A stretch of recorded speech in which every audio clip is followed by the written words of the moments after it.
everybody, welcome back.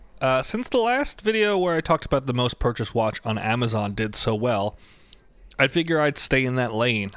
This is the Casio World Timer, the AE1200. This is the WHD version. I believe, from what I've read, the D refers to the metal bracelet. There's also a rubber version of this watch, which is also really cool. So obviously, you know, the little brother of this watch is kind of a bare bones to really use as your everyday watch, I would say. It's super great for what it is, but if you're a person on the go looking for something a little more complicated, that's where this guy enters. So let me zoom in here on the face for you. So basically, this is a very complicated world timer that you're getting for $28, $27. On the top left here, let me grab something just to point. So up here, this is a clock. The difficult thing about it is, see, obviously right now, since it is 9 o'clock, in the 9 o'clock position, you don't really see the minute or the hour hand.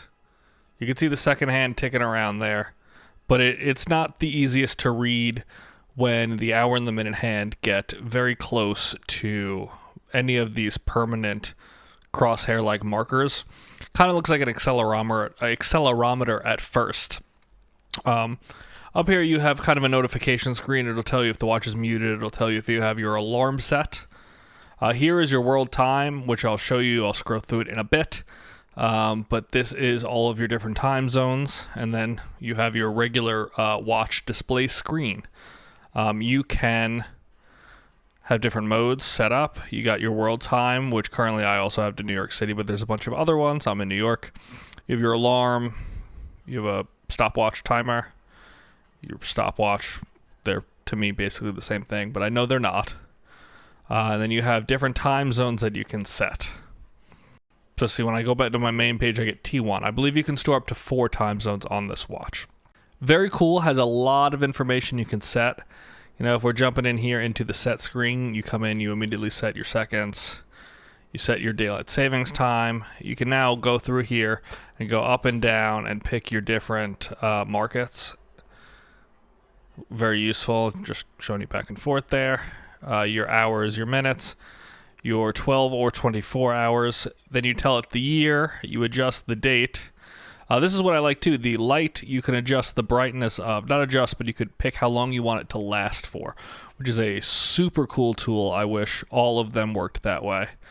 And then you're done with the adjustments. But so basically, this is my time zone 1 right now, which is New York.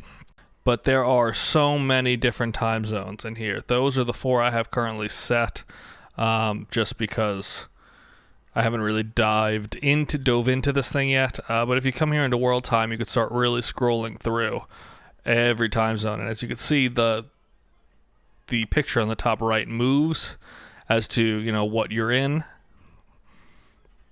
Really cool, really cool. Let me turn the light briefly off here for you. So on this previous one I did, you had to hold the button down to keep the light on. I don't love that, and I don't think it's incredibly useful. On this one, not only can you set how long you want it to last for, but you push it, and it just stays lit. That 3 seconds is super useful, and I love this kind of ambery, orangey, yellow color. It's, I think, really cool for this watch, and really makes it a stunning piece. The bracelet is not your standard Casio bracelet. It doesn't grab your arm hairs, and you do need to actually adjust it. It's not just like you slide the piece up and down.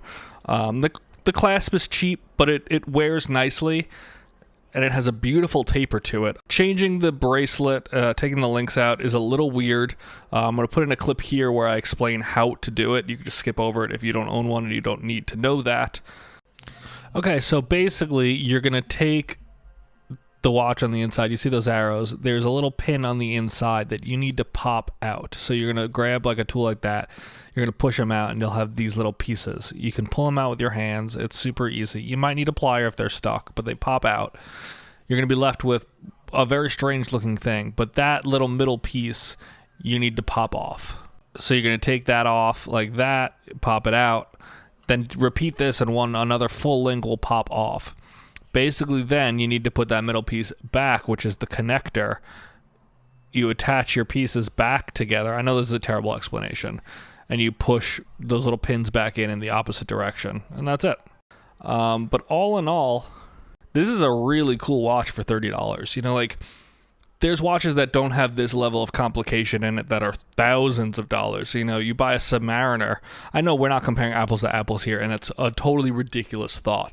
But there's watches you can buy that don't have all these functionalities in them for a lot of money. Sure, this is a cheap digital watch, and a lot of people do it. But it's a great world timer watch. You could travel the world with this thing and never need another watch on your wrist. It is a large watch. I like the way it wears. It is a 43 millimeter case diameter. I believe the lug to lug is about 45, and it is about 12.5 millimeters thick. It's an 18 millimeter bandwidth. So you can change the band, but it does have that kind of shaped out. So if you replace the 18, you're just going to replace the middle here, and it's going to have a really weird taper to it. But it's very comfortable. It's light. It wears not too big, but it's definitely not too small like the previous one was on my wrist. This one, it's just a real stunning piece. And I love that taper. For the $27 this watch costs, I don't think you can possibly go wrong with it. You know, there's some cool history to it. You know, I should have said this in the beginning, but people always talk about how it's called like the Casio Royale because it's similar to a Seiko that was worn in an old James Bond movie. I don't need to know that information to kind of care. I think it's a cool watch regardless, and it's a really good bang for your buck. And for the $27 that this watch costs, you're going to be really happy with it. So grab one of these, check it out, and let me know what you guys think about yours. Until next time, see you and be safe and happy.